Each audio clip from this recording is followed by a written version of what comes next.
नमस्कार दोस्तों, आपका बहुत-बहुत स्वागत है आपके अपने YouTube channel Rahul exam race पे। दोस्तों आज मैं आप लोगों को जीके के महत्वपूर्ण 1000 प्रश्नों सीरीज़ की नई वीडियो लेके आया हूँ, जो कि आप लोगों के लिए बहुत ही महत्वपूर्ण है। दोस्तों इस वीडियो के अंतर्गत मैंने एनसीआर परीक्षा से संबंधित महत्वपूर्ण प्रश्नों को सम्मिलित कर रखा है, जो कि एग्ज़ाम में हर बार पूछे जाते हैं। तो दोस्तों मैं चाहूँगा कि आप लोग इन प्रश्नों को अपनी कॉपी में नोट डाउन कर लें, ताकि आप लोग के द्वारा लिखी हुई चीज़ें आप लोग को लंबे समय तक याद रहें। दोस्तों अगर आप लोग चैनल पर नए हैं तो चैनल को सब्सक्राइब जरूर कर लीजिएगा। साइड में दिख रहा है बेल आइकन को प्रेस करना बिल्कुल भी ना भूलें, ताकि आने वाली नई वीडियो की नोटिफिकेशन आप तक सबसे पहले पहुंच सके। तो चलिए दोस्तों चलते हैं क्वेश्चंस की ओर, देखते हैं आज के महत्वपूर्ण प्रश्न क्या है। तो क्वेश्चन है दोस्तों, स्वतंत्र भारत का प्रथम गवर्नर जनरल कौन थे? तो बताइए फ्रेंड्स, स्वतंत्र भारत के प्रथम गवर्नर जनरल कौन थे? तो कौन थे दोस्तों? Lord Mountbatten. जो लॉर्ड माउंटबेटन थे स्वतंत्र भारत का प्रथम गवर्नर जनरल थे। ठीक है दोस्तों, ध्यान रखिएगा आप लोग। और दोस्तों क्वेश्चन और आता है, स्वतंत्र भारत के प्रथम तथा अंतिम भारतीय गवर्नर जनरल कौन थे? तो कौन थे दोस्तों? चक्रवर्ती राजगोपालाचारी जी। ठीक है दोस्तों, चलिए बढ़ते हैं अगले प्रश्न की ओर, देखते हैं अगला प्रश्न क्या है।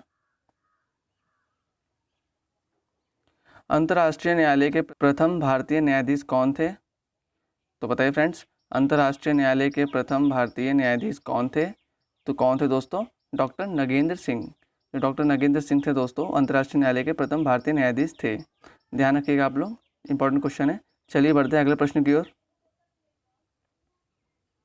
भारत की सबसे लंबी नहर कौन सी है? तो बताइए फ्रेंड्स, भारत की सबसे लंबी नहर कौन सी है?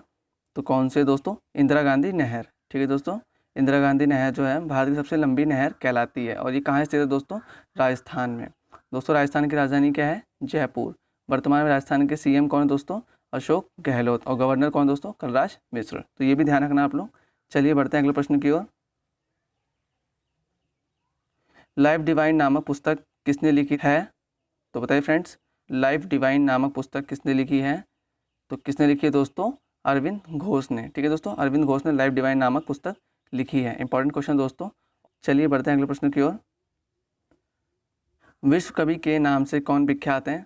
बताइए फ्रेंड्स, विश्व कवि के नाम से कौन विख्यात हैं? तो कौन जाने जाते हैं दोस्तों? रविंद्रनाथ टैगोर जी। रविंद्रनाथ टैगोर जी विश्व कवि के नाम से जाने जाते हैं। ठीक है दोस्तों, और दोस्तों इन्होंने रवि शांति निकेतन की भी स्थापना की थी। ये भी एक इंपॉर्टेंट क्वेश्चन है दोस्तों, याद रखना आप लोग। चलिए बढ़ते हैं अगले प्रश्न की ओर। अंतर्राष्ट्रीय साक्षरता दिवस कब मनाया जाता है? तो बताइए फ्रेंड्स, अंतर्राष्ट्रीय साक्षरता दिवस कब मनाया जाता है? तो कब मनाया जाता है दोस्तों? 8 सितंबर को। 8 सितंबर को अंतर्राष्ट्रीय साक्षरता दिवस मनाया जाता है। ठीक है दोस्तों, ध्यान रखिएगा। चलिए बढ़ते हैं अगले प्रश्न की ओर। पृथ्वी का मानचित्र बनाने वाले प्रथम व्यक्ति कौन थे? तो बताइए फ्रेंड्स, पृथ्वी का मानचित्र बनाने वाले प्रथम व्यक्ति कौन थे? तो कौन थे दोस्तों?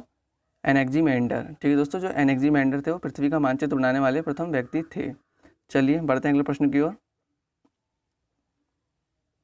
सबसे बड़ा महासागर कौन सा है? तो बताइए फ्रेंड्स, सबसे बड़ा महासागर कौन सा है? तो कौन सा है दोस्तों? प्रशांत महासागर। प्रशांत महासागर सबसे बड़ा महासागर कहलाता है। ठीक है दोस्तों, और सबसे गहरा महासागर कौन सा है दोस्तों? तो प्रशांत महासागर ही है जो सबसे गहरा महासागर है। ठीक है दोस्तों, याद रखिएगा आप लोग। चलिए बढ़ते हैं अगले प्रश्न की ओर। रेड क्लिफ रेखा किन देशों के मध्य अंतर्राष्ट्रीय सीमा बनाती है? तो बताइए फ्रेंड्स, रेड क्लिफ रेखा किन देशों के मध्य अंतर्राष्ट्रीय सीमा बनाती है? तो किन देशों के मध्य दोस्तों? भारत और पाकिस्तान के मध्य अंतर्राष्ट्रीय सीमा बनाती है। ठीक है दोस्तों, और जो दोस्तों एक और इम्पोर्टेंट क्वेश्चन होता है, ड्यूरेंट रेखा जो होती है वो किन देशों के मध्य अंतर्राष्ट्रीय सीमा बनाती है? तो किन देशों के मध्य? पाकिस्तान और अफगानिस्तान। और एक और इम्पोर्टेंट क्वेश्चन दोस्तों, मैकमोहन रेखा किन देशों के मध्य अंतर्राष्ट्रीय सीमा बनाती है? तो इंडिया और चीन के मध्य। ठीक है दोस्तों, ये 3 क्वेश्चन है, इनको ध्यान रखना आप लोग को। चलिए बढ़ते हैं अगले प्रश्न की ओर। विटामिन की खोज किसने की थी? तो बताइए फ्रेंड्स, विटामिन की खोज किसने की थी? तो कौन थे व्यक्ति दोस्तों? फंक। फंक ने विटामिन की खोज की थी। चलिए बढ़ते हैं अगले प्रश्न की ओर। दोस्तों अगर वीडियो पसंद है वीडियो को लाइक जरूर कर दीजिएगा, और अगर चैनल पर नए हैं तो चैनल सब्सक्राइब करना बिल्कुल ना भूलें। तो क्वेश्चन दोस्तों, सर्पों, दोस्तों यहाँ पर सर्पों के बाद क्या आएगा? सर्पों का अध्ययन क्या कहलाता है? बताइए फ्रेंड्स, तो क्या कहलाता है दोस्तों? ओफियोलॉजी। ठीक है दोस्तों, ओफियोलॉजी कहलाता है। चलिए बढ़ते हैं अगले प्रश्न की ओर। श्रीरंगपट्टनम शहर किस नदी के किनारे स्थित है? तो बताइए फ्रेंड्स, श्रीरंगपट्टनम शहर किस नदी के किनारे स्थित है? तो किस नदी के किनारे दोस्तों? कावेरी नदी के किनारे, कावेरी नदी के किनारे स्थित है। ठीक है दोस्तों। और दोस्तों यहाँ बात करते हैं कावेरी नदी की। जो कावेरी नदी है दोस्तों, उसका उद्गम कहाँ से होता है? तो कर्नाटक के कुर्ग के निकट ब्रह्मगिरी पहाड़ियों से उसका उद्गम होता है। ठीक है दोस्तों। और दोस्तों जो कावेरी नदी है उसको दक्षिण भारत की गंगा भी कहा जाता है। ठीक है दोस्तों। कावेरी नदी की कुल लंबाई कितनी है? 800 किलोमीटर। तो ध्यान रखिएगा आप लोग। चलिए बढ़ते हैं अगले प्रश्न की ओर। म्यांमार की राजधानी क्या है?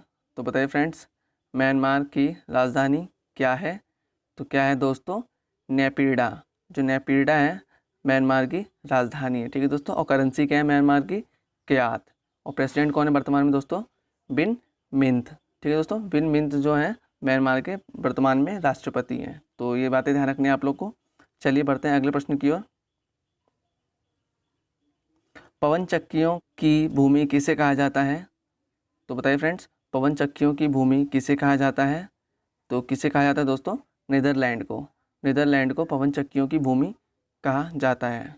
और दोस्तों नीदरलैंड की जो राजधानी है वो क्या है? एम्स्टर्डम। तो ध्यान रखिएगा आप लोग। चलिए बढ़ते हैं अगले प्रश्न की ओर। अंतर्राष्ट्रीय दूरसंचार संघ ITU का मुख्यालय कहाँ स्थित है? तो बताइए फ्रेंड्स, अंतर्राष्ट्रीय दूरसंचार संघ का मुख्यालय कहाँ स्थित है? तो कहाँ स्थित दोस्तों? जिनेवा में। जिनेवा में अंतर्राष्ट्रीय दूरसंचार संघ का मुख्यालय स्थित है। ठीक है दोस्तों। और जिनेवा कहाँ स्थित है दोस्तों? स्विट्जरलैंड में। चलिए बढ़ते हैं अगले प्रश्न की ओर।